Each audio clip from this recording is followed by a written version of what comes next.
I now call this regular meeting of the Board of Education to order at 7:18 p.m. Can you please call the roll? Ms. Pearson? Present. Ms. Chavez? Here. Ms. McCall? Present. Ms. Bennett? Here. Mr. Carpenter? Here. Ms. Haley? Here. Ms. Stanford? Here. With 7 present, we have a quorum. Thank you. We will now take a moment of silence followed by the Pledge of Allegiance.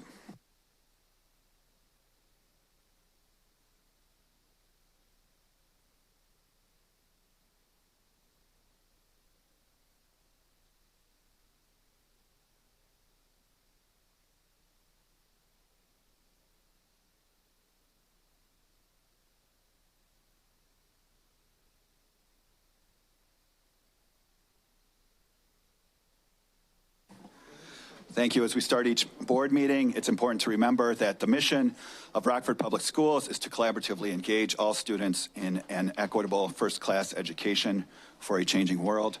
Before we go any further, we'd like to thank Kim Pedersen and Aaron Hill, who are working behind the scenes to produce the board's broadcast via YouTube live stream and Comcast Channel 20.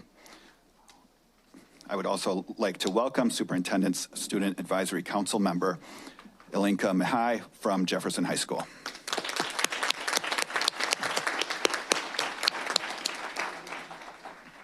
And before we go any further, I would ask if there's a motion and a second to amend the agenda and move item 10B up to after item 2. So moved. Second.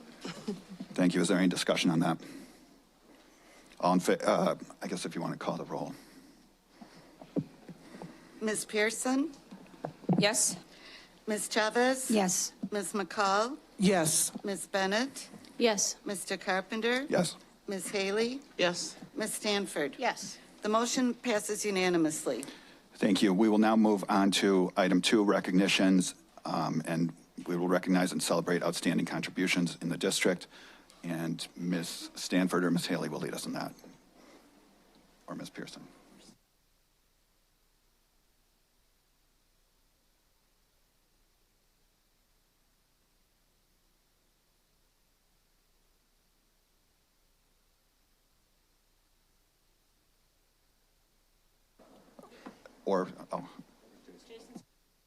Thank you.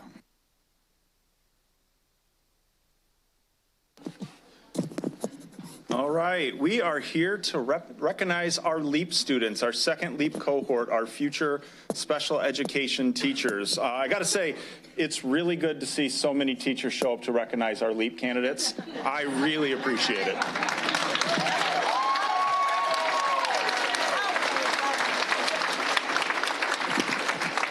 I wasn't sure how that would land, but I thought I'd go for it.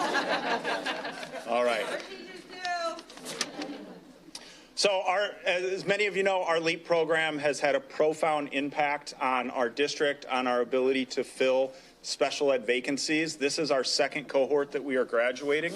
These para-educators that have worked hard in our district for the last several years as they work towards their certification will be entering special education classrooms as certified teachers this January. I had a lot of things I wanted to say about the program, but then I was fortunate enough this last week to hear one of our LEAP students put it in her own words during the NIU celebration. Andrea Williams wrote an outstanding letter to her classmates. I'd asked her to come and share that with us tonight. Unfortunately, Andrea was unable to make it. She was a little under the weather, but she asked if I could read her letter to everybody tonight, and then we will recognize our students. So this is from Andrea Williams, who will be teaching at West Middle School starting in January. She's been supporting that school for the last year and was at Haskell for 7 years before that. So Andrea writes, "Good evening, everyone, and thank you for being here to celebrate this incredible milestone with us. Being enrolled in the LEAP program has truly been a transformative experience, one that I will carry with me throughout my personal life and professional career. When I started this journey, I knew it would require commitment, sacrifice, and determination, but I didn't fully understand just how much I would grow along the way. The program taught me that I am capable of doing hard things, even when life around me becomes overwhelming. During my enrollment, I faced personal obstacles that at times made me question whether I could keep going. There were days when I felt discouraged, moments when I doubted myself, and times when life seemed to be pulling me in every direction except forward. But with every challenge, I found a new level of strength that I didn't even know that I had. As time went on, something shifted. I began to grow, not just academically, but mentally, physically, and emotionally. I learned to push through discomfort, to manage my time with intention, and to show up for myself even on the days when it felt impossible. Through my coursework, my classmates, and the support of my instructors, I developed grit.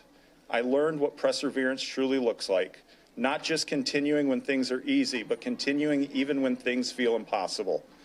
What surprised me the most is this program didn't just teach me about lesson plans or instructional strategies.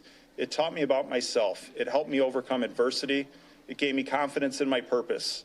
It reminded me that every struggle has meaning and that every step forward, no matter how small, is progress.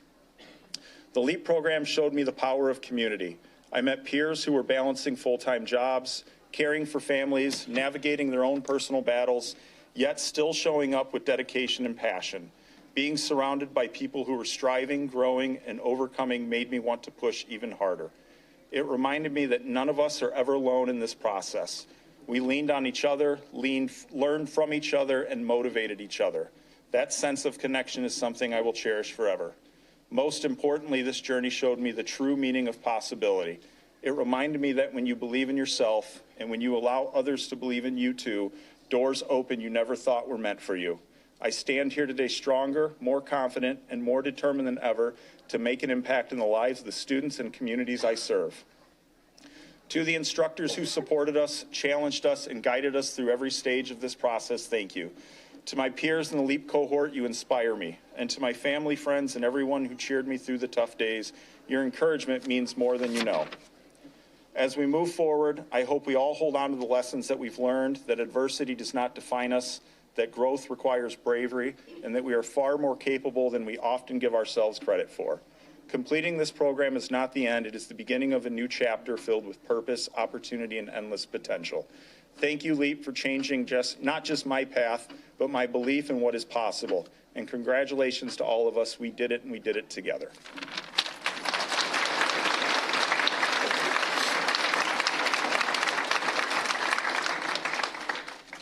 So if you're at West and you see Andrea Williams, let her know how awesome she did. All right, so I'm going to call up our LEAP students by school. I asked, hold applause till the very end. They're going to come through, and then we'll have everybody come up. And if this amazing group of educators could welcome them into the teaching profession, it would be very, very thanked.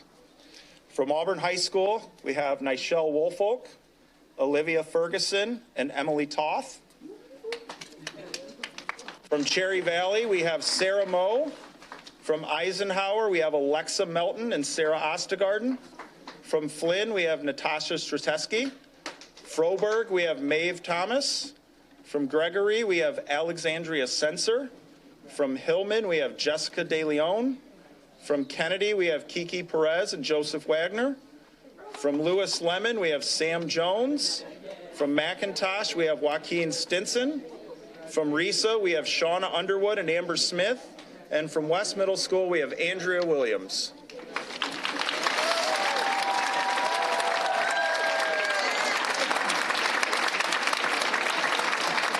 Over here.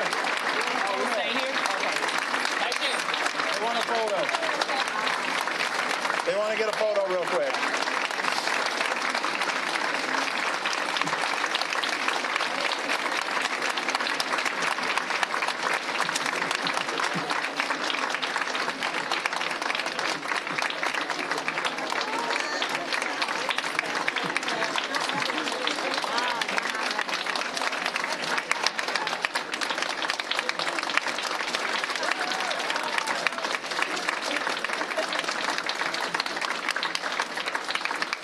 Thank you.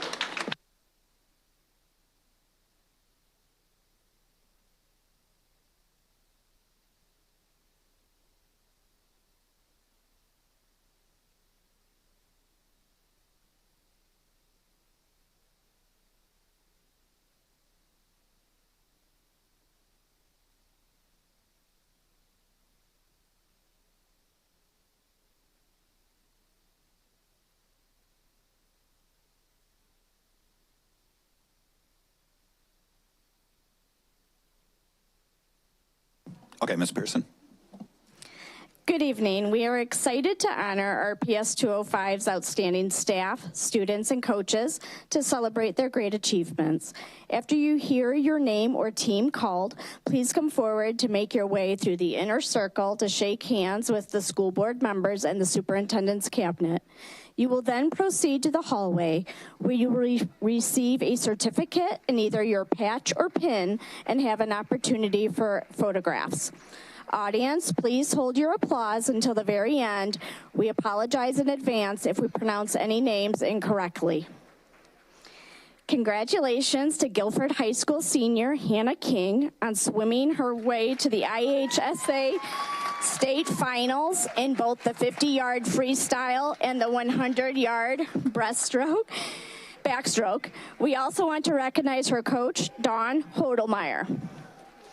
Congratulations to Rockford co-op freshman Nadia Villick, who attends East High School. She qualified for state in the 100-yard breaststroke. Her coach is Amy Taylor.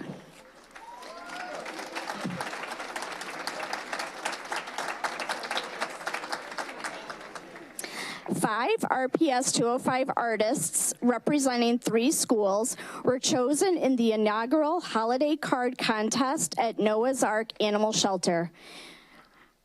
Ivana Penaloza from Jefferson was selected as the first place winner. Her card design will be printed on their holiday card that is sent to 5,000 homes and will hang at Noah's Ark for years to come. Abria Lambert, a 7th grader at West, placed second and will have her design shared as their Happy Holidays post on their social media on December 25th. Runners-up will have their pieces featured on Noah's Ark social media. West 8th grader Josephine Tortorici will have their design shared as part of the first day of winter post.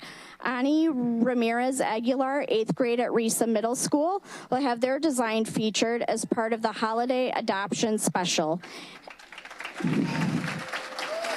And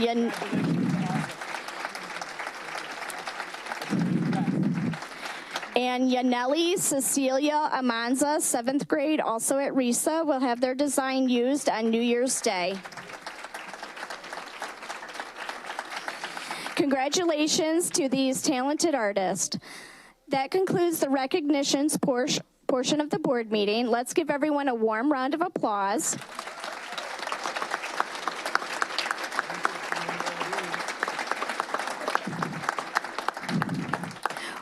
We are now going to take a short break for photo opportunities out in the hallway if we can.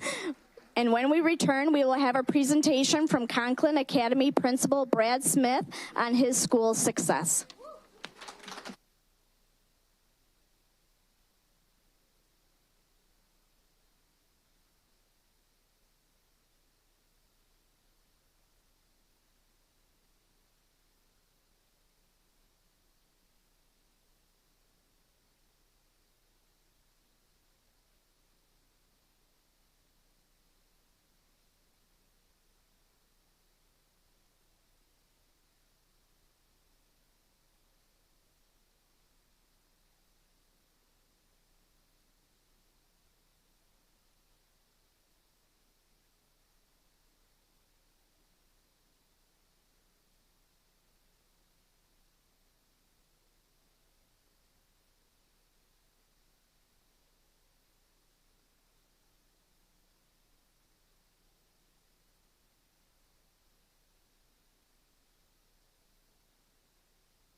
All right, we can reconvene now.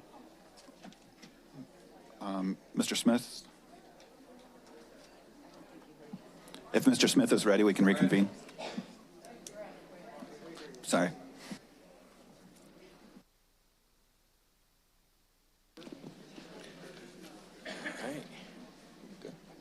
All right. Good evening, and thank you for having us to tell our story from Conklin Academy. So many people in the room have so much to be proud of for the success that we've had so far. Let's make sure. All right. So this is a testament of what can happen when high expectations, all right, stakeholders come together, communicate, collaborate, and put effective systems in place so that we can change in the outcomes of students for their life outcomes. So what is the program about? We are now authorized as an IB World School for our PYP. Our PYP is our K-5 program. And we are now a candidate school for MYP for our now 6th and 7th, and as we roll up through 8th grade. All right. We are producing globally minded students who the program is based on inquiry. We are praising responsibility and teaching responsibility for their learning and their actions. We allow students and remind them to reflect on their actions because positive and negative things need reflection. All right. We take action in our community, and we learn from one another, and they're learning a second language as Spanish. So super exciting things happening at Conklin. So we have 323 students. 80% of them are low income. 34% of them are English learners. All right. And we have 2 special programs in there as the IB and dual language. This is now my 8th year at Conklin, and we have been previously to this year a targeted school from the state of Illinois every single year. We're targeted in 2023 as the 4-year cycle started, targeted for children with disabilities and Black students.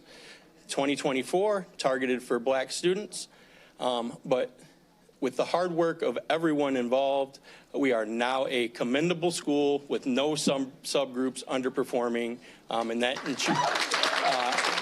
includes our children with disabilities and our Black students as well. So, proficiency. ELA, we had 9% ELA improvement last year and 1% math improvement.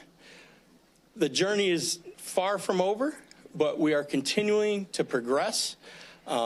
We are right at the 50th percentile for growth in both ELA and math, which for students from Conklin is the highest that we've ever been for the growth of our program. So that's absolutely amazing, and that comes with hard work from all stakeholders, our teachers, our families, and our students together.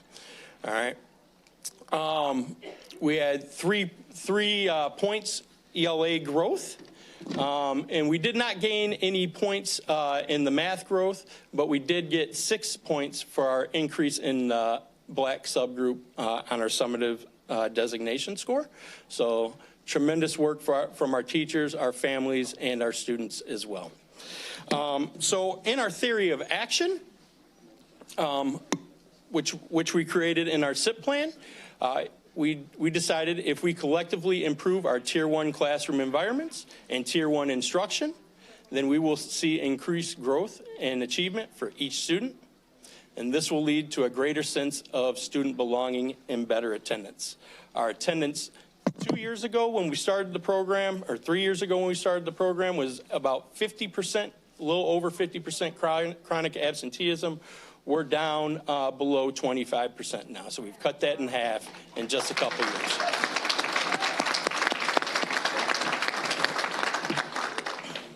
Students are feeling like they belong in our school, and parents absolutely love what's going on at Conklin.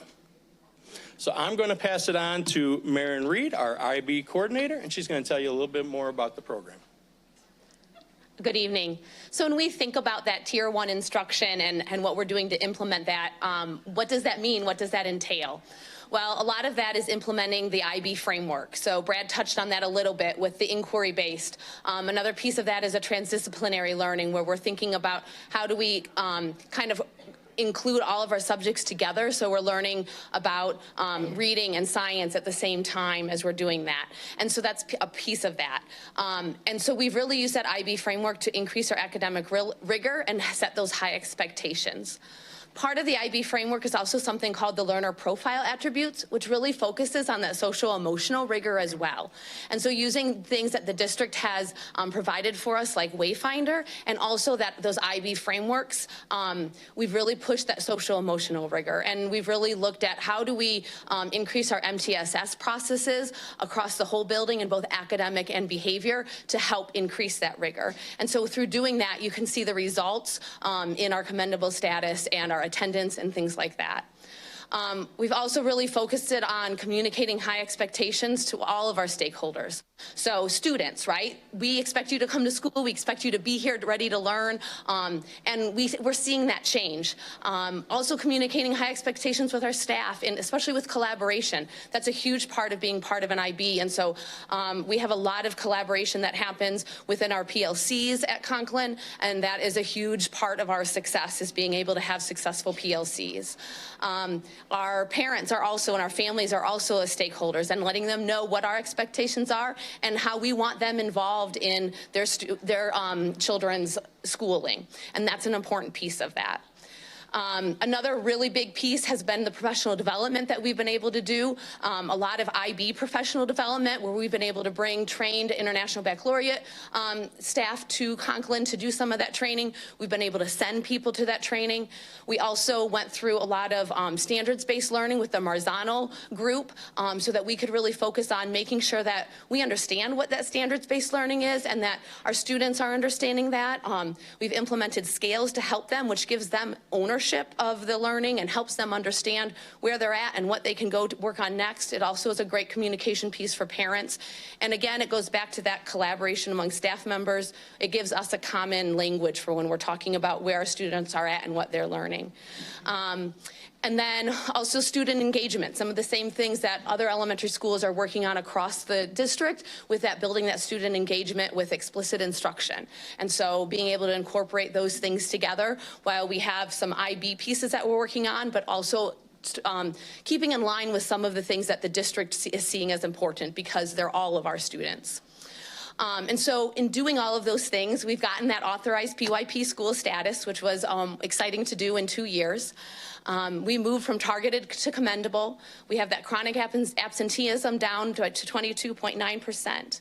We've been able to roll up our middle school years, adding 6th grade last year and 7th grade this year, and what I think has been a really successful roll up because of the number of students that are excited about staying at Conklin through 8th grade. And in general, I think the success, one of the huge successes, is the whole way the IB program has been rolled out. From ground one, when Sarah Brenner was hired to start this IB roll-up. And the reason I know that is because when we go to conferences, when we talk to people within the IB world, and we say these are the things that we're doing, they're like, wow, you guys are doing it right. We wish we had a district that was supportive of us in that way. And so thank you for that support, for rolling us out that way. It's still going to be a challenge. We have to roll up that MYP, and we're looking at what that's going to look like at East, and that's exciting work to be a part of. But there will be some challenges involved, and so we ask for that continued support with that. Aligning the PYP and MYP needs. When we have both of those in one building, there's some challenges to that. There's a lot of similarities, but we'll have to work through some of those and make sure that we're meeting the needs of both groups within Conklin. Continuing to balance RPS requirements along with those IB framework and those pieces, and continuing to educate our families so that we are aligning to those high expectations. So all of those are things that we will continue to work on, because our work is not done.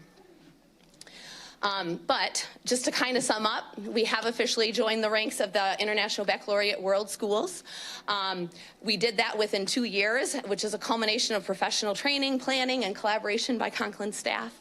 And we now have that candidate status for the MYP part of the middle years program. So thank you very much for your support of Conklin.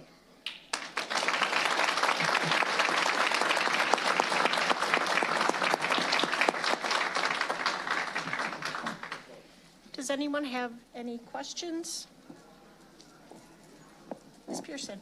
I just have a quick question. What method did you use to improve your absenteeism rate? We did a lot of communicating with families, so each family has to come and do a meeting prior to entering the school, and so we let them know, like, hey, these are the things that are expected of you and your child here, and then we also give incentives, like incentives for kids to come to school when you incentivize the reason, and then just having high expectations and letting the parents know what is expected of them. Those two things have led to tremendous success. And allowing the students to have a voice in what incentives happen, you know, instead of the adults picking it, but giving the students the voice of what they get to choose and what they're working for is something that was huge. Thank you. And what percentage of your students use transportation? Well, we have seven buses, so it's over 60% of our students. Yeah. Thank you very much. Ms. Haley. So first of all, I want to commend you on the progress you made from your prior leadership into your current leadership. So thank you for putting your students first. Regarding, just have a question. When the school was first opened, how many of the students were retained from the previous Conklin population to the current population? So it's tricky because the kindergartners that were coming, like, that was different because they had to then apply to the program, so we're unsure on that. But in between 80 and 85% of the students stayed. So that is a story that we need to continue to tell. That although we're a special program, many of our students stayed, and we have the same students. Wonderful. So yes, we do see the gains we can make when students are in seats and learning. So wonderful. Absolutely. Thank you. Anyone else have any questions?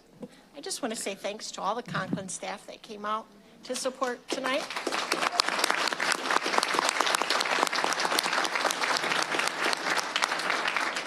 Thank you so much. Wait, I just wanted to make a comment. I'm sorry. Sorry, Ms. McCall. As your district representative, I want to say thank you guys again. Keep up the awesome work, and I'm just very proud of the hard work and the efforts that you guys are exhibiting over there at Conklin IB. So thank you.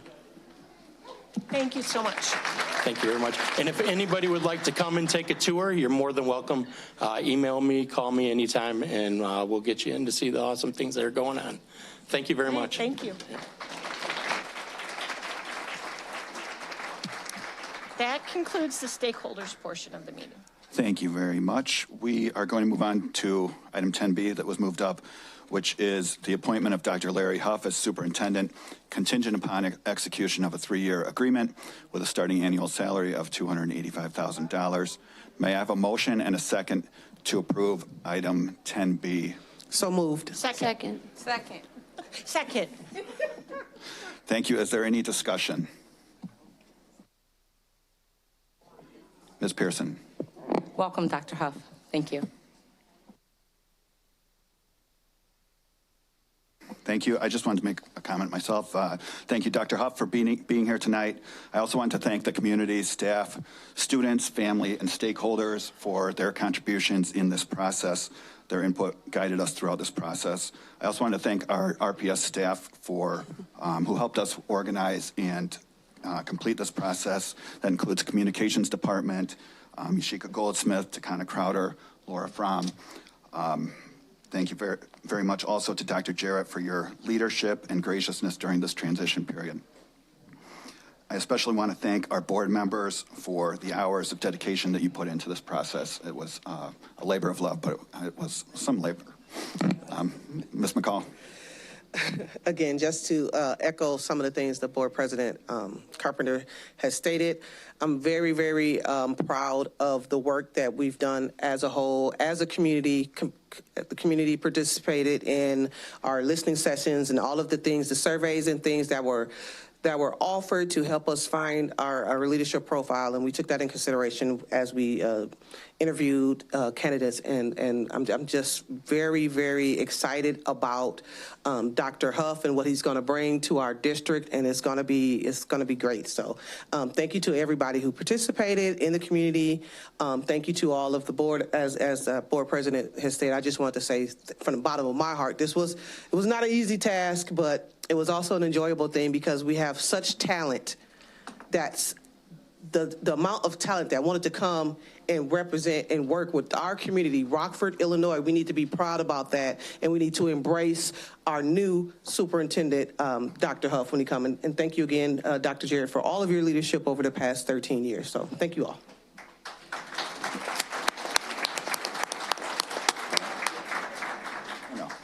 Ms. Bennett. Oh, Ms. Stanford can go ahead. Oh, Ms. Stanford. I just want to say welcome to Dr. Huff. I'm so excited. I can't wait for us to get ready and get working together. And thank you, Mr. Carpenter, Ms. Bennett, for all the extra work you put in as far as all of the meetings went. Thank you so much. Thank you. Ms. Bennett. I triple what everybody has stated. Welcome, Dr. Huff. We recently attended, which I think we're going to talk about potentially later, the III School Board Conference, so superintendents, school board members, administrators across the entire state of Illinois. And a lot of us were fortunate enough to go to many sessions about hiring a superintendent, contracts for superintendent, all of these things. And when we as a district shared out kind of how serious our community was taking this decision, how involved our community was, all of the support that we've received, all of the different steps that we went in throughout this process, we were applauded and commended of just how serious that us as a community and how much it means to our community to have a really good superintendent. And so thank you to everybody involved in that process. So. All right, thank you. Would you please call the roll? Ms. Chavez? Yes.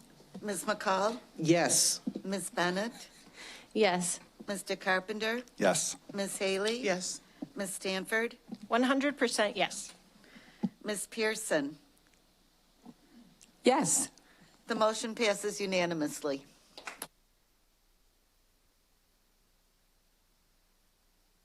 Welcome, Dr. Huff. Thank you. All right, we're moving on to item 3, which is the petitions and communications portion of our meeting, where we invite the public to make comments. Slurs, profanity, and harassment will not be tolerated. If any speaker uses unacceptable language, they may be directed to immediately surrender the remainder of their time and may be restricted from public comment in the future.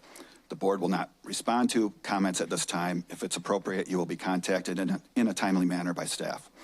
Each speaker will be allowed no more than 3 minutes to address the board. It is not appropriate to discuss matters that would otherwise be confidential in these open meetings. On the left, there are 2 digital clocks. One shows the total time allotted to public comments, and one shows the total time for each speaker. We thank you for your cooperation with our guidelines. Our first speaker is Bob Hillenbrand, and second will be Rick Elston.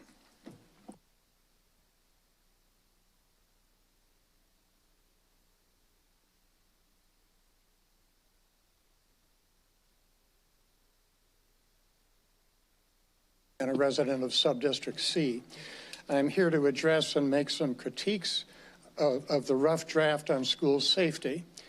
Regarding the policy draft, there seems to be no differentiation between federal civil immigration law and criminal law enforcement in the draft's reference.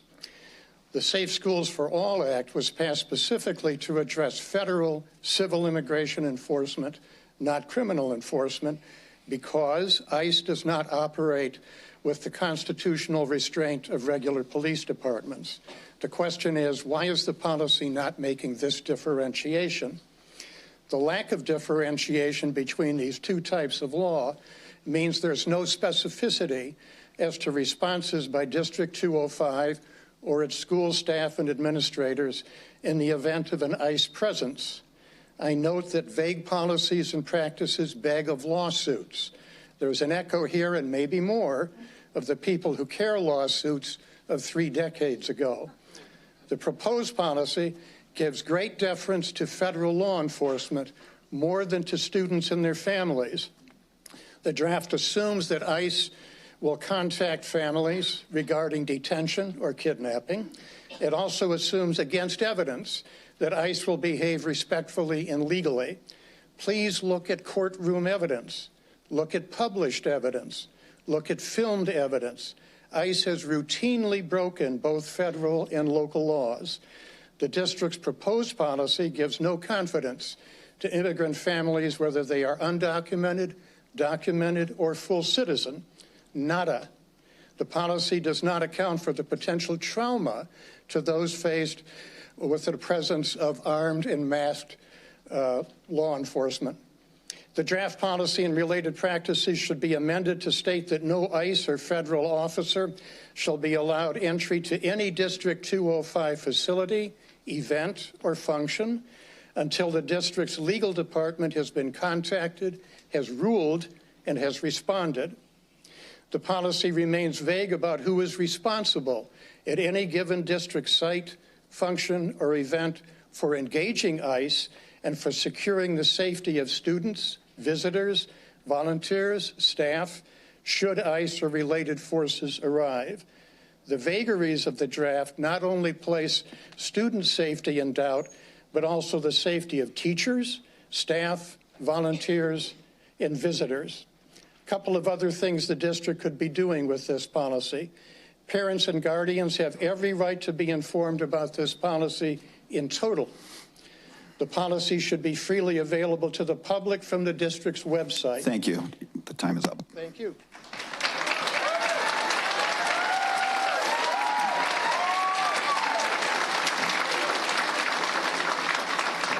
Rick Elston. Hi, my name is Rick Elston, and I'm a Rockford Public Schools product, and I've worked in the district a little more than 30 years. I'd like to welcome you, Dr. Huff. It's hard to see you. Welcome. Look forward to working with you. Congrats. And I have a lot of thoughts, but a short amount of time. So I want to start, although there's a lot of tension between teachers and our administration over contract and other issues, I want to start by talking about something that I think we all agree is our most important focus that we have, and that's our student engagement, learning, and achievement. And in my experience, I can only offer you one piece of advice that would do wonders for all 3 areas. Do something about phones. Get serious about it. The data is clear, the research is clear. There's districts right around us, right in our town here, that are doing things about it that we could learn from. So please consider doing that. That would make a world of difference. And I know we all agree on the need to improve our engagement, learning, and achievement. But let's get to the issue I'm really here about, and that's our contract negotiations. Just to be clear, I can only speak for myself, not all these other fine people, and they all have reps and things to speak for them, but there is money. One thing I've learned, if you want to know what's going on in the district, pay attention to board docs and the release of the closed session, which just came out. Superintendent this spring, you gave a 4% raise to. He's leaving. You can't even argue you need to pay him to keep him. You always say it's to keep and retain the good talent. You also, in the last 5 years, or 4.5 of my last contract and my expired contract, we've as teachers have gone backwards. We have had such small raises eaten up by insurance, and this year you froze everybody. Our steps, our lanes, our base. You know what you didn't freeze though? Our insurance. You're charging us the higher rate. What? How's that happening? So there is money, and you just have to show us that you value us, because there is one shortage in the district. It's not admin. It's not central office. It's not even superintendents. You said how many people applied. It's teachers. Every raise that you give to these folks, non-bargaining, which you did again this year, you've done it every year over the last 5 years, sometimes twice a year. It's hard to calculate, but I figured it out, 3 to 5% every time. You don't make them come in and beg. You don't make them spend hours outside of the negotiating to try to get any kind of gains. You just give it to them. They don't even ask. You just give it to them every single year, sometimes twice a year. You know, because you guys all sign off on it. And look at this year's, or the board docs tonight, $250,000 to train us up on standards of practice that you didn't train us on the first time. And last but not least, and don't get me on the travel, $30,000 this month to send 8 people on junkets, mostly to New Orleans. Last but not least, board, get involved in the negotiations. Thank you. Your time is up. It's encouraged in the framework. Get involved. I have to go, Uma.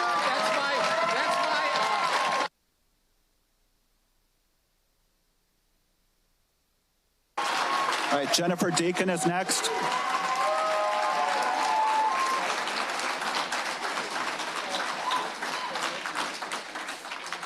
Jennifer Deacon, followed by Christina McGee.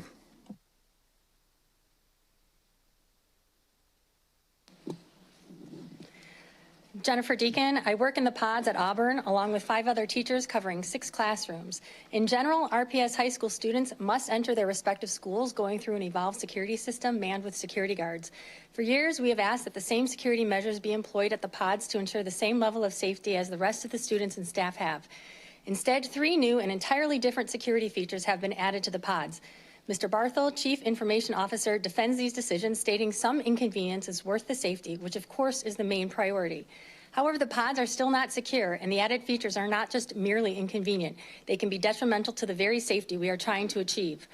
First, an audible alarm has been put into place on the back door of the pods. Like all other non-student entry doors, this door was previously used as a staff entry-exit door and student exit door. Now when the door opens, it sounds an audible alarm with a flashing light. If it is to be so alarming when this door opens, why are the only people who can hear it not able to do anything about it? Teachers must contact security in the main building and continue to teach or work for 10 to 35 minutes while we wait for someone to come and shut off the alarm, at which point, if there was a security issue, it would be too late to do anything about it.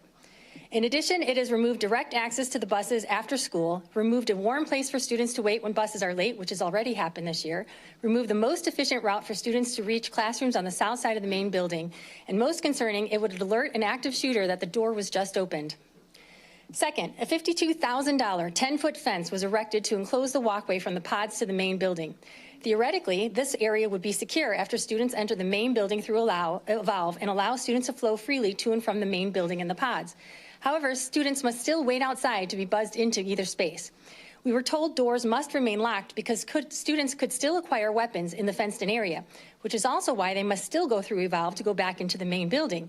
Most concerning, however, they do not need to go through Evolve to get into the pods, potentially allowing weapons into this area. The fenced area is also a safety hazard to students who remain after school and get stuck inside the fences because no one is around to buzz them in after hours, which has happened 4 times this year. While there are 2 alarmed emergency gates, students are afraid to set off the alarm. It would also alert an active shooter that the gates just opened. In addition, the emergency exit gates were blocked by the recent snowfall and even an admin who backed his truck up to the gate to make sure students weren't using it. Lastly, the Friday before fall break, all the windows in the pods were screwed shut, thus removing an alternate escape route in the event of an active shooter or if fires were to block access to the exterior pod doors. We also have reoccurring mold and septic issues in the pods that require fresh air to circulate at times. There are at least 2 classrooms with no working AC, and the temperatures in those rooms already reached the mid-70s with the heat turned off during this cold weather. What will happen when the warmer weather comes and increases temperatures to 100 degrees? All we wanted was the same security measures which have been applied to the rest of the student entry doors, a security guard with an Evolve system. What we have now is inconsistent and inequitable compared to the rest of the buildings, and most importantly, neither safe nor secure.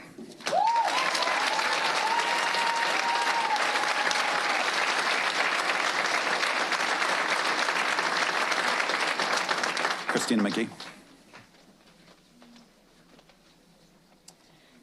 After 32 years in education, all within the Rockford Public Schools, I never imagined we'd reach a point like this. 168 days without a contract. It's heartbreaking to be working this long without a contract. We're simply asking to keep the rights, respect, and stability that so many before us fought hard to secure. We should not have to make tough financial decisions for our own families because our salary has not kept pace with inflation. We should not be asked to do more every day because this district can't attract and retain enough educators to work with our students. We advocate for students every day. Tonight, we are here to advocate for ourselves and our colleagues. We are standing up for a profession that deserves dignity, respect, and a fair contract. We're fighting for the conditions that allow us to keep showing up with the same dedication, heart, and hope that this work deserves. Thank you.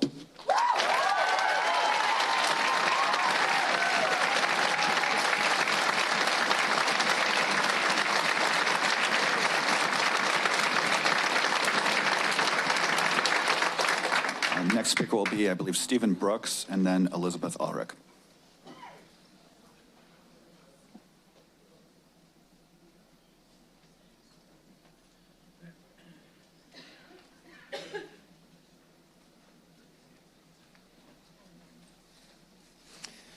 Good evening. My name is Stephen Brooks. I'm a teacher at Roosevelt, math teacher there, and I'm also the Region 21 chair.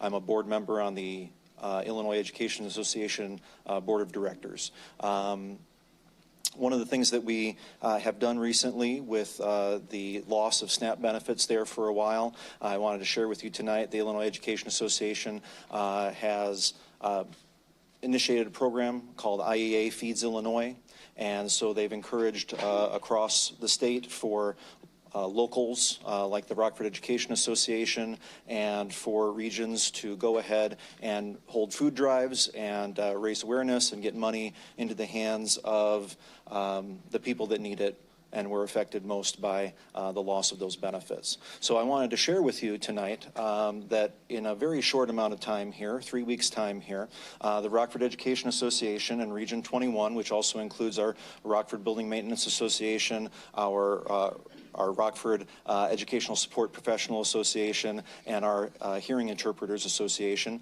that they managed to, within, again, that very short amount of time, bring together hundreds of pounds of food, hundreds of boxes of cereal, and canned goods, and protein, tuna and chicken and all sorts of things, peanut butter, you name it, cookies, rice, all sorts of things. And that's all gone to the Rock River Valley Food Pantry here. We also, of course, have people have made monetary donations as well for that. And I just wanted to highlight here that when we talk about teachers, when we talk about educators, when we talk about the people that are employees of Rockford Public Schools, we are talking about our community. And if you elevate the people that work for Rockford Public Schools, you are investing in our community. So in the thread of what other people have shared here as well, if you can do what you can to bring this contract negotiation to a close and support the teachers and the staff in your buildings, that only does good things for all of us here in Rockford. Thank you very much. Thank you.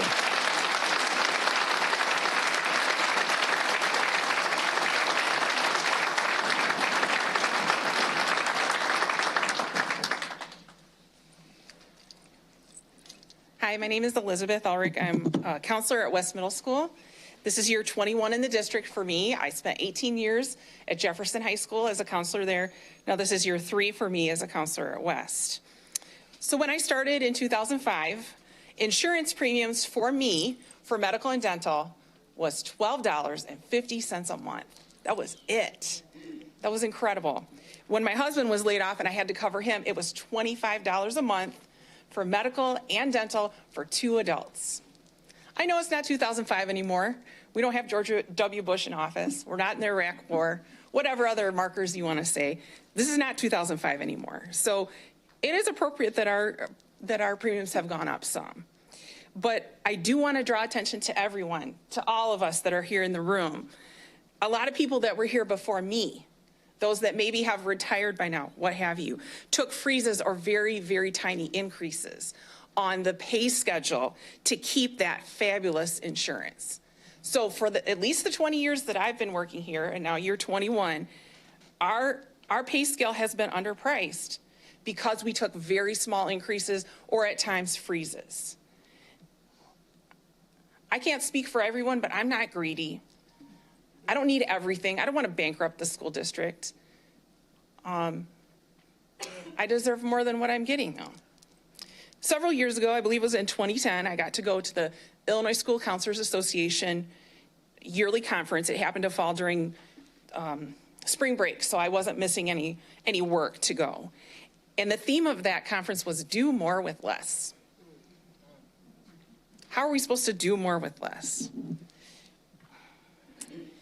The bottom line is there's nothing without these kids. I don't have a job. A lot of the other people here, there's no school board, there's no REA, there's no bus drivers, there's no anything without the kids. It should be all about the kids. Whenever we have to position and do the things we have to do, okay, but it should be all for the good of the boys and the girls. We are getting to be known. I think kids in the district are getting to know more about the programs to grow our own teachers. Tonight we celebrated some very needed special ed teachers. Awesome. We've got Brothers for Change, Sisters for Change. Go that next step, please. School board, the cabinet, other district officials that I'm addressing. Make our district so appealing to teachers and teacher candidates that Rockford is a place people run to, desperate for a job here. Then, if we've got the best people in place, we can make each of our 41 schools an incredible place for learning. Thank you. Thank you.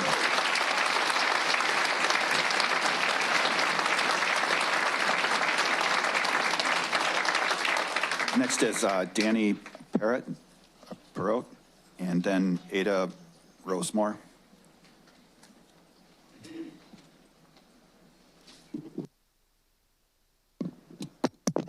Good evening. My name is Danny Perot. I'm a special education teacher at Guilford High School.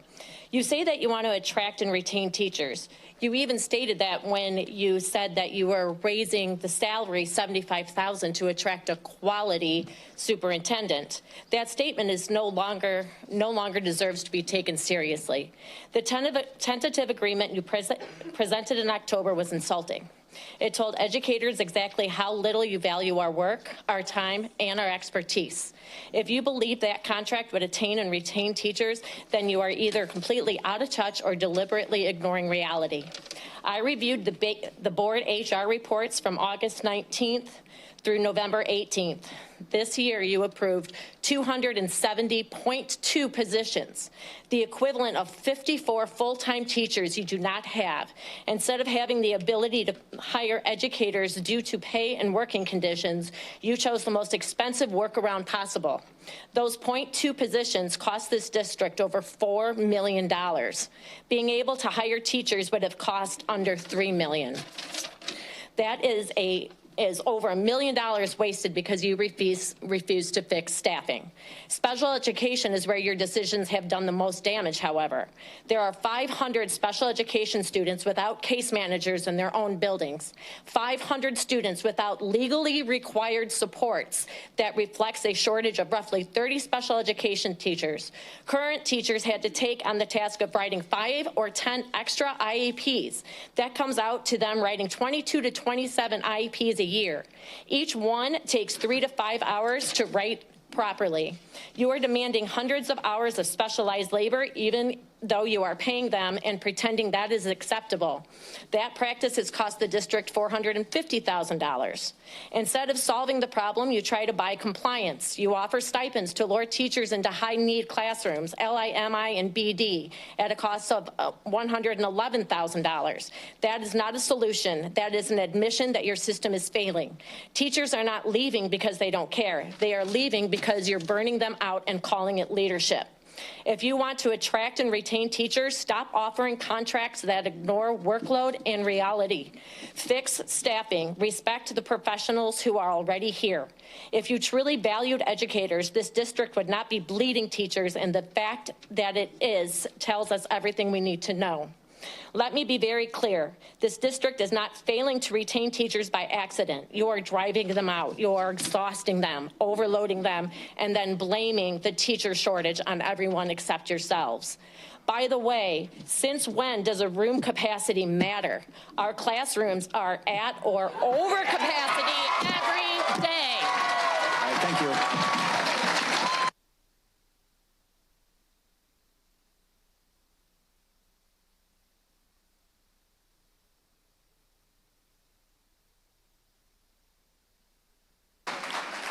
All right. Ada Rosemore. You can proceed.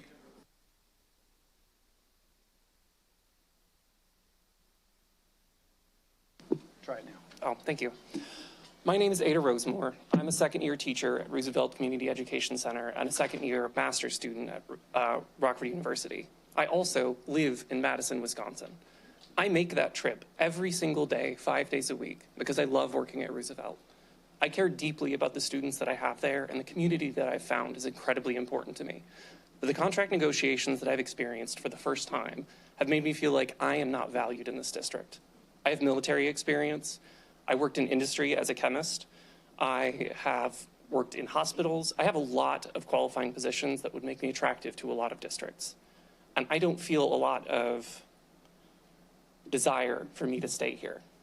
Luckily, my students and my peers give me that compulsion. Hopefully, with the contract negotiations will terminate in a way that will make me want to stay. Thank you.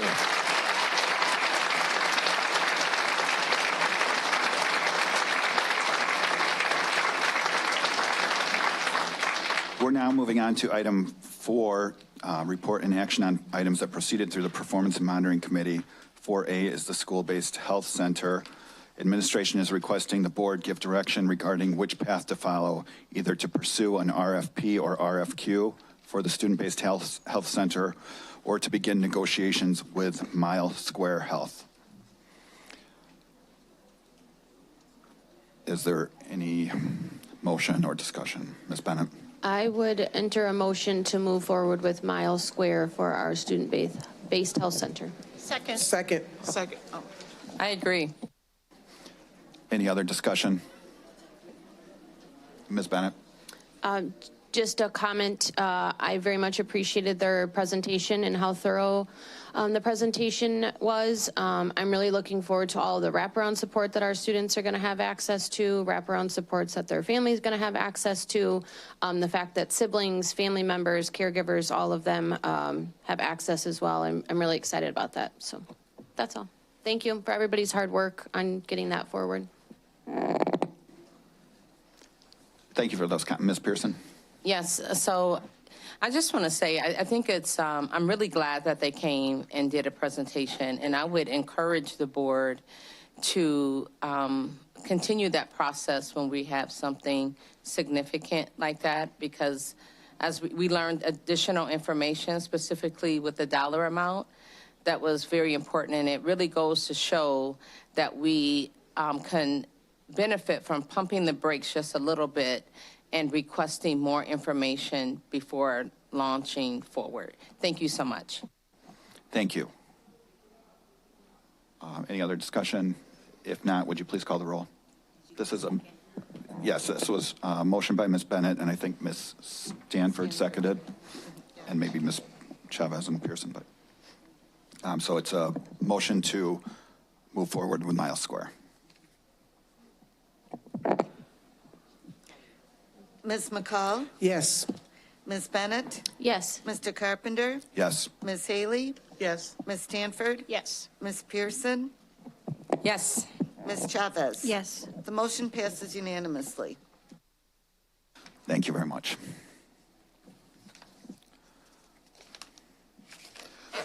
Moving on to item 5, the consent agenda from Performance and Monitoring Committee. May I have a motion and a second to approve the items listed in section 5? So moved. Second. Thank you. Are there any consent items in section 5 that any board members wish to have pulled for separate consideration? 5L. Ms. Pearson asked that 5L be pulled.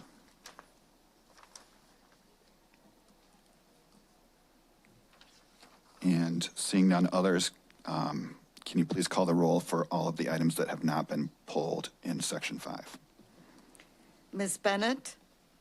Yes. Mr. Carpenter? Yes. Ms. Haley? Yes. Ms. Stanford? Yes. Ms. Pearson? Yes. Ms. Chavez? Yes. Ms. McCall? Yes. The motion passes unanimously. Thank you. Item 5L was pulled for separate consideration. Is there any discussion on item 5L? I have no discussion, I just need to vote. Sure. Can we call the roll then for item 5L, please? Mr. Carpenter? Yes. Ms. Haley? Yes. Ms. Stanford? Yes. Ms. Pearson? Abstain. Ms. Chavez? Yes. Ms. McCall? Yes. Ms. Bennett? Yes. The motion passes with 6 yeses, 1 abstain. Thank you. We're moving on to item 6, the Planning and Development Committee report on actions that proceeded through the Planning and Development Committee. Item 6A is the resolution to approve the 2025 tax levy. Is there a motion and a second to approve item 6A? So moved. Second. Thank you. Is there any discussion? Seeing none, would you please call the roll? Ms. Haley? No. Ms. Stanford? Yes. Ms. Pearson? No. Ms. Chavez? Yes. Ms. McCall? Yes. Ms. Bennett? Yes. Mr. Carpenter? Yes. The motion passes with 5 yeses, 2 nos. Thank you. Moving on to item 6B. Is there a motion and a second to approve item 6B, school maintenance project grant application? So moved. Second. Thank you. Is there any discussion? Seeing none, would you please call the roll? Ms. Stanford? Yes. Ms. Pearson? Yes. Ms. Chavez? Yes. Ms. McCall? Yes. Ms. Bennett? Yes. Mr. Carpenter? Yes. Ms. Haley? Yes. The motion passes unanimously.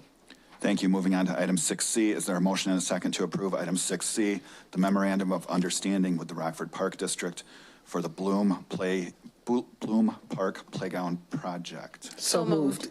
Second. Thank you. Is there any Wow. discussion? I did second. Yeah. My only discussion is just a statement. Go ahead. I'm just really excited about this project. My family visits this school often, and I'm very excited for the renovations. Thank you. I visit that playground not too often, but sometimes I do stop there to get a drink. A drink of water from the water fountain. All right. On my run, for the record. Anyway, is there any other discussion? All right, please call the roll. Ms. Pearson? Yes. Ms. Chavez? Yes. Ms. McCall? Yes. Ms. Bennett? Yes. Mr. Carpenter? Yes. Ms. Haley? Yes. Ms. Stanford? Yes. The motion passes unanimously. Thank you. Moving on to agenda item 7, planning and development, consent portion of our meeting. May I have a motion and a second to approve the items in section 7? So moved. Second. Thank you. Are there any items in section 7 that board members would like to pull for separate consideration? Seeing none, would you please call the roll? Ms. Chavez? Yes. Ms. McCall? Yes. Ms. Bennett? Yes. Mr. Carpenter? Yes. Ms. Haley? Yes. Ms. Stanford? Yes. Ms. Pearson? Yes. The motion passes unanimously. Thank you. Moving on to item 8, or section 8, and item 8A. This is report and action on items that proceeded through the governance committee. Is there a motion and a second to approve item 8A, which is board policy 7.30, residence, student assignment, and intra-district transfer? So moved. Second. Thank you. Is there any discussion? Seeing none, would you please call the roll? Ms. McCall? Yes. Ms. Bennett? Yes. Mr. Carpenter? Yes. Ms. Haley? Yes. Ms. Stanford? Yes. Ms. Pearson? Yes. Ms. Chavez? Yes. The motion passes unanimously. Thank you. Moving on to item 8B. Is there a motion and a second to approve 8B, revision to board policy 7.150, third-party access to students and student information? So moved. Second. Is there any discussion? Ms. Bennett? I would be in support of moving this policy potentially to January at our committee of the whole, in addition to in between committee of the whole. And tonight, there have been multiple statements by community members saying the same thing regarding language that I think we could spend a little bit more time making the language a little bit more protective of our students and families. So I would be in support of laying this over to next month where more conversation can be had, another proposed draft to be reviewed and move it to January. Ms. Pearson? Yes, I think this is a good example of how important it is that we provide information to the community with clear and concise understanding and the why. So while it may appear to be elementary to some, it can be easily misunderstood or complicated for others. So I'm supportive of laying it over for the sake of offering the community more clear and concise information, communication regarding and perhaps what specific terminology means. Thank you. I would just note that we did have a fairly extensive discussion about this at the Committee of the Whole, so it's not like this was done without any, lack of knowledge for the community. I'd also just note that this was a request by us, or several of us board members, to get this on the agenda before the first of the year, to get it in effect before the first of the year. So I appreciate legal working on that and getting it before us as soon as they could. So just mentioning that in the context of laying it over. Ms. Bennett. I was one of the board members who had requested that to be at December, so I do appreciate that and understand that. I also want to make sure that because we're updating it and because of the importance that we are doing it correctly. So I would rather have more time. A few of the items that were brought up on several occasions now, I don't feel are addressed in this policy, and I think that they're important. So I do understand the delay. I do understand that it's a timeline I had requested, and now I'm asking something different, but I want to make sure that our kids and families are safe, and we are extra clear on how that would be. So I would just request additional time of 1 month. Ms. Pearson. Yeah, so I certainly, I couldn't agree with you more, President Carpenter. We did have pretty extensive conversation, and if my memory serves me correctly, and I believe it does, Attorney Goldsmith provided a very thorough and detailed explanation to the point of our efforts in community engagement and gaining trust with the community. I think it's sometimes worth the sacrifice for that purpose. And so that is my rationale behind giving it another month, just for the purpose of attempting to continue to bridge the gap between a board, the school district, and the community. Thank you. All right, thank you. Ms. McCall. I just have a question. So we're wanting to lay this over for additional revisions, or just to have more conversation about the revisions that we've already completed? Can somebody, or can you answer that question? Yeah, I think both. I think the concern that was brought up at Committee of the Whole, concern brought up in between Committee of the Whole today and today, I brought it up on my own in the discussion, is about the contacting families. So if there was an issue with an employee or issue with families, I don't feel that that is as clear as it could be. And I also agree about the differentiation that was brought up today. So if somebody feels that those items are addressed, I don't think that they are. But if somebody else has a discussion point or would like to have a discussion that they are, specifically in Exhibit E, sorry, 1 second. And while you're trying to find that exhibit, Yeah. Attorney Goldsmith, is there any way that you can, whatever she's bringing up, saying if it's been addressed legally, or if there's any room to alter whatever it is? Because if it's something that's legally been in place and we can't alter it, so it wouldn't make any sense to lay it over for a month. So I'm just trying to make sure we have the terms and things correctly. She hasn't given the thing yet. Exhibit what?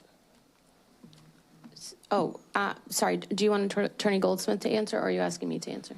You said there was something specific in an exhibit you were 7B. looking for. So it's a 7B? No, it's an attachment, so just one moment. The form used to document interaction? Yes, yep. Okay. I think so. Okay, so. Oh, yes. Sorry, I know what it is. It is that document. So on page 2, so describe the reason from the law enforcement agent request to access the school or district office for the following reason. So the item that I asked about last time that I still don't feel all the way clear about, that I continue to not feel clear about, is the third option. So the following reason would be to take a student or employee into custody. So my question before still stands today. If immigration came and tried to take a student or take an employee into custody, how would the contacting of anybody additional happen, and who would be responsible to do that, and how would we ensure that that would happen? Under Illinois law, Illinois law enforcement officers are responsible for contacting the parents and guardians of minors. This language here is intended to capture circumstances within which law enforcement indicates to the district that they are not privy to provide us with the order. We've had meetings with the Winnebago County Sheriff's Office, the Rockford Police Department. We have not had meetings with federal immigration authorities, but the local authorities indicated there are circumstances within which they cannot provide us a copy of the order. They are prohibited from doing so by the language on the order.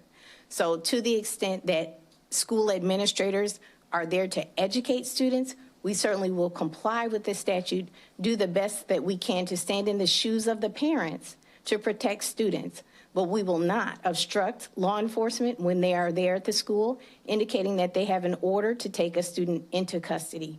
There are issues of health and safety of students, and if they assert to us that there are exigent circumstances and they're removing that student, we are not directing adults in that building to obstruct that.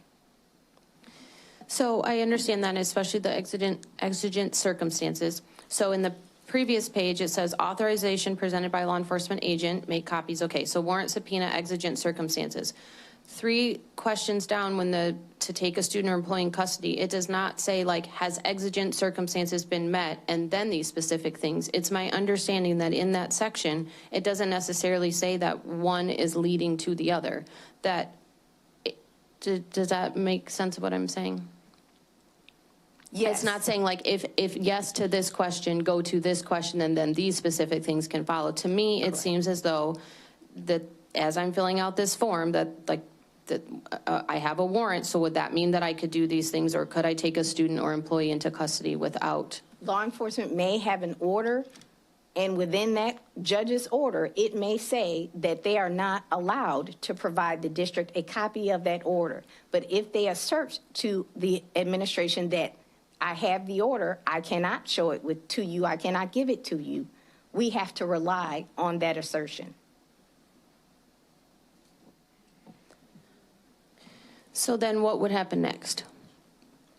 If they were to come to the school and make such an assertion, the administrator is immediately going to call the legal department, let us know that this is happening, and of course, they will call the parents and let them know what is happening. But we are not in any way advising our principals or administrators that they may make judgment calls when law enforcement are present and presenting there saying that they have an order to take a person into custody. Now, what I will say, I need to add additional context here, is there is a flurry of excitement at this time because of the nature of the immigration activity in this community. But we've also always protected students from law enforcement interaction in schools. There has been discussion of the school to prison pipeline involving minority students and students of color. So those are also law enforcement interactions. And at all times, we have protected the sanctity of the educational grounds as a place for students to learn and be safe. So I do understand the additional attention that is brought forward by this political environment, but our commitment to students has remained the same. Ms. Pearson. Yes, so thank you, Attorney Goldsmith, for further explaining. My point is, whatever the policy is, if it needs additional revision to help the community better understand, then that's what I am asking, okay? Secondly, while the phone calls are being made, in the event that this should occur, I understand that there is a political uprising associated with this. I clearly understand that. And there may not be any rest anytime soon unless some other things happen. I'm not here to make a political statement to that regard. However, it is very important, and I can't stress enough that it is very clear and concise for our community members to understand, so we can alleviate the fears and anxiety as much as possible with thorough, clear and concise information, in addition to the administrative regulation. Thank you. Yes, I understand, and legal department will make best efforts to provide as much clarity as we can. I cannot overemphasize the need to, in some ways, simplify for our administrators very complex 30-page statutes and distill it down to something that is doable, something that is understandable and able to be executed. So to the extent that you wish to explain to principals who are, in some instances, under duress, and ask them to distinguish between federal enforcement agents or local enforcement agents, a judicial warrant versus some other warrant, to the extent that someone is asking that may not be feasible. They must allow the district to implement policies that are able to be executed. So while I certainly am going to go back and try to add the detail that the community is requesting, there's a balance to be made, right? December 9th, the governor signed an order about daycare entry. It's largely duplicative of the statute that this policy is revised to address. Roosevelt has a daycare inside of it. So the district must balance adhering to the school code policy changes and now the daycare DCFS policy changes. That daycare is inside a school. So to the extent that there are conflicting laws, we have to balance that. So I don't want anyone to think that my responses here are an effort to an effort to dodge adding clarity, but there is a balance that must be stricken. Ms. Chavez. Okay, so I just want to make sure I understand. So if at a school, law enforcement officials, let's say they came wearing ICE gear, and they say, we are ICE, we're looking for this individual, we don't have to provide you an order, then we are to turn over the individual? So in that instance, what this looks like in real life is schools asking us, what do we do when ICE comes across the playground and our early childhood children are playing out there? What must our paraprofessionals do? What must our teachers do while they're monitoring the playground? Because I think anyone who thinks that ICE is just going to walk up to the door is fooling themselves. They may be on your school grounds, in your parking lot. They may come across your playground.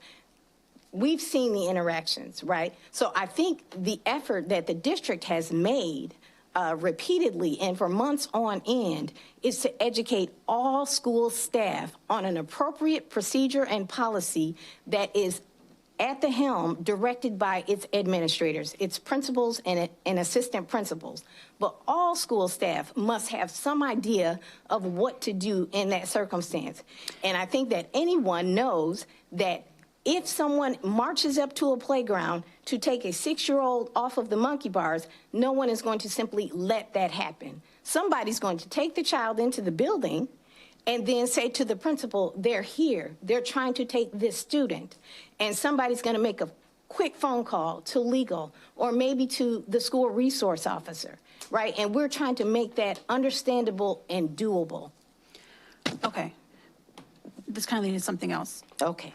I question whether staff, because of comments made to me by some staff in some schools, whether the staff actually knows what those actions are. Not only because I see people nodding over here, but people have come to me and said, we don't know what to do. We have not been told anything. And that was something I know I had requested earlier this year, was that they be told what they should do. And it seems like that has not happened. No, it has happened. I can tell you that. Are the principals going and sharing that information? My legal department has pressed out the information numerous times. The schools team has pressed out the information and asked the principals to press out and down the information.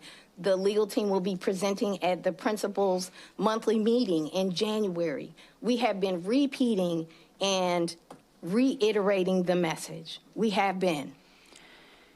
I have accepted phone calls from the representatives, the president of the Paraprofessionals Union, answering these on-the-ground questions about implementation of the policy.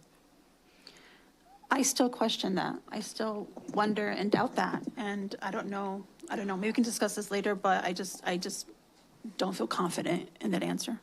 Okay, Ms. Pearson. Let's just try to find, if there's a gap, where that gap is and get it filled if it needs to be. Thank you, Ms. Bennett. Did you want to make a motion on your suggestion to lay it over? Yes, I would enter a motion to move the policy over into next month. So moved. Second. No, sorry. Second. Motion by Ms. Bennett, second by Ms. Pearson. Any discussion on well, I think we've discussed on the idea of laying it over. Can you call the roll on the motion to lay it over? Mr. Carpenter? Yes. Excuse me. Ms. Haley? Yes. Ms. Stanford? Yes. Ms. Pearson? Yes. Ms. Chavez? Yes. Ms. McCall? Yes. Ms. Bennett? Yes. The motion passes unanimously. All right, thank you. Moving on to consent portion of the governance committee, which is item 9. Can I have a motion and a second to approve the items listed in section 9? So moved. Second. Thank you. Are there any consent items in section 9 that board members wish to have pulled for separate consideration?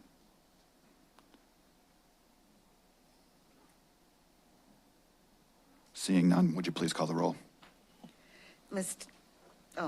Haley? Yes. Ms. Stanford? Yes. Ms. Pearson? Yes. Ms. Chavez? Yes. Ms. McCall? Yes. Ms. Bennett? Yes. Mr. Carpenter? Yes. The motion passes unanimously. Thank you. We're moving on to closed session consent items. These are closed session consent items 10A and 10C. 10A is workers' compensation settlement agreement for KS. 10C is the HR organizational report. May I have a motion and a second to approve the items 10A and 10C? So moved. Second. Thank you. Are there any closed session items that board members, or either of those that board members wish to have pulled for separate consideration? Seeing none, would you please call the roll? Ms. Stanford? Yes. Ms. Pearson? Yes. Ms. Chavez? Yes. Ms. McCall? Yes. Ms. Bennett? Yes. Mr. Carpenter? Yes. Ms. Haley? Yes. The motion passes unanimously. Thank you. Moving on to item 11, which is student discipline, suspension, appeals, and expulsions.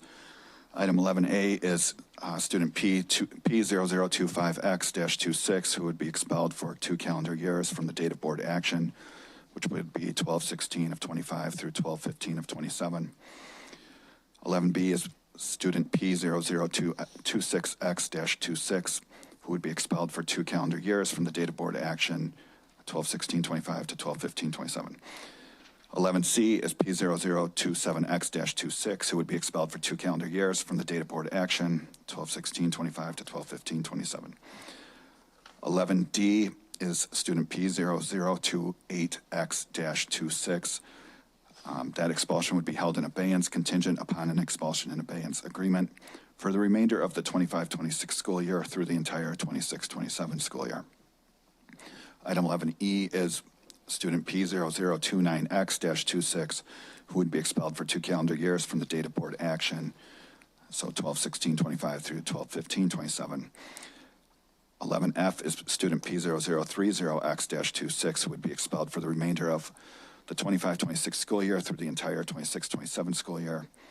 And item 11G is student P0009X-26, who would be expelled for the remainder of the 25-26 school year through the first semester of the 26-27 school year. May I have a motion and a second to approve the items in section 11, student expulsions and suspension appeals? So moved. Second. Thank you. Are there any of those items that board members wish to have pulled for separate consideration? Seeing none, would you please call the roll? Ms. Pearson? Yes. Ms. Chavez? Yes. Ms. McCall? Yes. Ms. Bennett? Yes. Mr. Carpenter? Yes. Ms. Haley? Yes. Ms. Stanford? Yes. The motion passes unanimously. Thank you. Moving on to section 12, may I have a motion and a second to approve the items in section 12, closed session consent items, student discipline, EIAs? So moved. Second. Thank you. Are there any items that board members wish to have pulled for separate consideration? Seeing none, would you please call the roll? Ms. Chavez? Yes. Ms. McCall? Yes. Ms. Bennett? Yes. Mr. Carpenter? Yes. Ms. Haley? Yes. Ms. Stanford? Yes. Ms. Pearson? Yes. The motion passes unanimously. Thank you. Moving on to item 13, superintendent's report, turning it over to Dr. Jarrett. Thank you, Mr. Carpenter. First of all, I want to just thank the Board of Education for the hours that you put in to run an amazing process to hire my successor, Dr. Huff. And I want to welcome Dr. Huff. Thank you for sticking around for tonight's board meeting. And just know that you are welcome in our community. We are so thankful that you chose to be a part of this, because when superintendents make a decision where they want to be, that is a choice they make as well.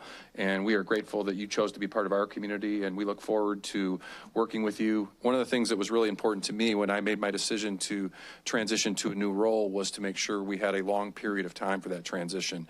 And with the board going about the process in an effective way and making their decision in December, that gives us a full 6 months to work together. And I look forward to using that time to ensure that you and the district are as ready to hit the ground running as possible. And I plan to be as much of a resource as you'd like to have me be. So welcome to our community, and congratulations on your new position, Dr. Huff. I would like to follow up on a matter of board governance this evening in regards to the policy. I do think it was important that the board feels comfortable with such a high-profile policy. I would ask that the board considers 2 things moving forward. One is using the one-on-one time that I offer to every board member on a weekly or monthly basis to raise that issue so that I can get that information to Attorney Goldsmith, or to reach out directly to Attorney Goldsmith, who I've found to be incredibly responsive. What that perhaps would have allowed us to do this evening is to react to policy options that we could have debated and discussed. Certainly it's important that we get it right, and so I'm not criticizing the decision, but from a process standpoint, please know I am available to take your concerns to Attorney Goldsmith during our one-on-ones, or if you reach out to me directly, and I know Attorney Goldsmith as well. So we will work hard to make sure we find the policy changes to meet the needs of our community and to be compliant with the rules, but please continue to keep that in mind. We are happy to help in any way possible. And with that, more importantly, I would like to turn the meeting over to our student representative, who has been patiently waiting this evening. She has been to the full committee of the whole meeting, and now has been through a really robust and uncharacteristically crowded meeting. So now the floor is yours. Hello, my name is Alinka. I would firstly like to say thank you so much for this experience. I think it's very valuable. As a student who's been in Rockford Public Schools my entire life, it's very nice to be able to put a face to the school board and know who makes our decisions and who impacts the lives of students. At the meeting on December 2nd, there were 2 main topics that really struck me as important and valuable. Firstly being the idea to expand the health center at Auburn High School. There are many students that I personally know and that I am aware that exist in our community that do not have access to good health care, or their parents are not able to afford insurance, and it puts them in a very odd position because many parents are not willing to allow their children to play sports for their school and participate in these sports because they're afraid that their children will become very injured and they won't be able to afford the injury or, solving that issue. And personally, one of my closest friends played soccer last year and she injured her knee quite badly and her family wasn't able to go to the doctor. They didn't have the means to, and her injury was so terrible that the ligament in her leg disintegrated and she had to get surgery, and now currently is unable to, she does not have full mobility in her leg and she's unable to play soccer. And as a student athlete, I have gained a lot of really positive benefits, like connection and a feeling of belonging in my schools from being able to participate in sports. And I think that that's an experience that all students in RPS should be able to have and get to have that connection with other people. And another thing that was mentioned in the last board meeting was also the connection between student involvement in sports and activities at schools along with attendance and GPA. And it was found there were many, I thought it was very valuable information. I was genuinely interested in the charts that were being shown on the board, that the higher the involvement, there has been increases in, of course, student attendance and GPA. So I think that it's definitely a good path to take to expand the health center. So thank you. That's all. I want to conclude my remarks by thanking Alenka for taking the time to be at both meetings and for her thoughtful commentary on two relevant issues that came up during the meeting. So thank you for your contribution to our meeting this evening and for being a part of the Superintendent Student Advisory Council. Appreciate you very much. Thank you. Thank you. Thank you, Dr. Chair. Thank you, Alenka. Moving on to item 14, board member comments. This item provides the opportunity for board member discussion. Are there any board member comments, action steps, other business, new business, agenda recommendations, or any other matters to discuss? Ms. McCall. I wanted to say that I participated in several interviews. No, just kidding. No, just again, thank you guys for all of your help and assistance in all of the heavy load we had in choosing our superintendent again. So just thank you guys again. Welcome, Dr. Huff, and that's it. Thank you, Ms. Pearson.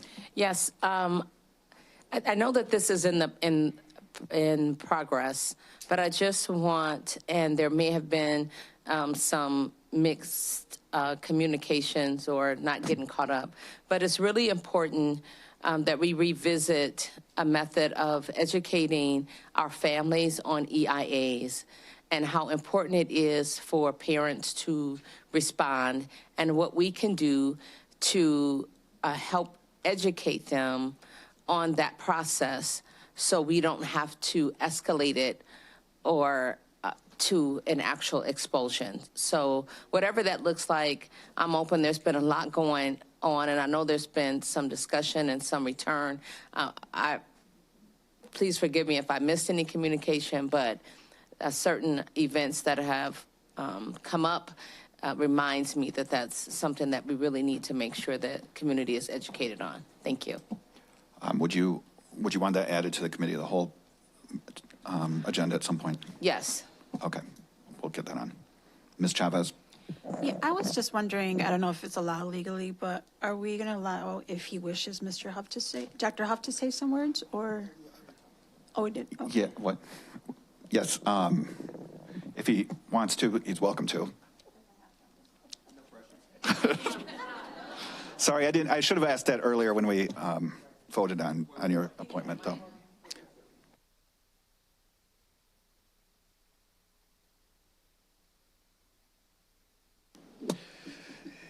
Good evening, Board President, members of the board, community. I'm glad and very honored for the to be named your next superintendent of RPS. Kind of on the fly, I've been having multiple conversations. I'm going to speak or not going to speak. I would much rather have delivered this message in front of our entire teaching community. I was coming over here today thinking, what would I want to know about the next superintendent? We know a lot about the role, and there was a lot of discussion tonight. I was very pleased to hear about all the great things that are happening in this wonderful community. You are a gem. Everyone who is associated with educating kids here should be very proud of themselves. The hard work that you're doing, the accolades in your district that has done an amazing thing. I took notice of that and wanted to be a part of it. So I want to say thank you for allowing me to be a part of that. And I love to hear the spirited conversation that we had tonight. But when I was coming over and speaking to myself, it's okay to do self-talk, right? I gave myself 20 different messages on what I was going to deliver to the staff, the community, the parents, the stakeholders, the board, because everybody's watching, children too. I flubbed that 20 different times, and it's okay. But what I want everyone to know for sure is that I am a person who is dedicated to listening to the needs of our community. That was evident in what you were looking for in the profile of your superintendent, and that's just the way that I am as a person. You will find out that I don't do coach speak very well. Speak directly to the people, speak directly about the problem, and speak directly to the solution. You lead with the listening ear, you lead with the purpose, but there has to be outcomes tied to it. Our kids are counting on us to do better every single day. So I just want to say thank you to the outstanding work of the educators who, I'll talk to the microphone, outstanding work of the educators who are here, the outstanding work of our paraprofessionals, the outstanding work of anyone who touches the lives of children. Secondly, when I was driving over here, processing this information of what was happening, I jumped for joy. I really asked the Lord to take an opportunity to take my tongue tonight and just whisper into the community that I feel like it's a blessing for me to join you at a time when it's time to join you. I know that there's a few things that are going on, and it's okay. Every district has those things, and we'll work through those things too. The district always has, and the district always will. You are an amazing investment teachers for the kids who are here. And the school board, I just want to say thank you for the selection of me to have just an opportunity to be a part of everyone's story. I plan to be here for a very long time. I want to have a home. And there's no better home than Rockford. This is a great place. You should be very proud of the opportunities you provide students, all the different choices that are available in the school district. This is not only an attractive job for someone to work, this is an attractive one to live. This is a great community. So again, you'll hear me, I won't say coach speak. You see there's no notes up here. These are just things that I truly believe in my heart. And I look forward to working with all stakeholders, look forward to working with all our employee groups, but hopefully they also look forward to learning a little bit about me. Secret fact, I didn't even share this with the board. My ultimate goal is to retire as a third grade teacher. I shared that in my previous school district, and I will share that now. When I'm done, whatever time this is, I want to go back to the classroom. That is where we see our kids' hearts sing. That is where teachers provide magic. And I also think that is where I believe kids do their best work. So whatever opportunities, kids, if you're watching this board meeting, I know that they all are. I just want to say I look forward to getting to know you as well. I was so impressed with you speaking up tonight about two very important, and the elegance in which you did it. Can we give her a huge round of applause?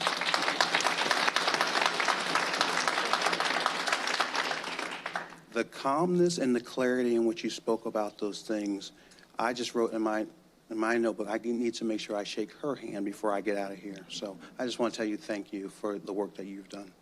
And so, again, not a person who's into long speeches, not a person who's into, again, coach speak. I'm here to do the work. I'm here to make sure that everyone understands high expectations involves me too.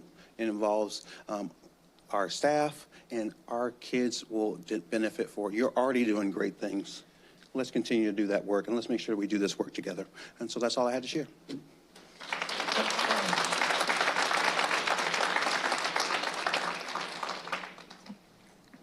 Thank you very much. I appreciate those. We appreciate those words and sentiments. If there is nothing else, if no further business, I would take a motion and a second to adjourn. So Do you moved. have something Second. else? Just a statement I can say at the end. Just a reminder for families going into the holiday season. What I can say, everybody can leave if they want. Just a reminder, the holidays are rough on some of our children and some of our families. So just a reminder to push out 988 any time of day or night. Our families can access resources and support locally. Also access hotlines as well. But anybody that can remind our students of that would be very helpful. Thank you. Thank you. I think that motion and second to adjourn was taken already. Thank you. Happy holidays, night. everyone. Committee of the Whole at Riverdale next month.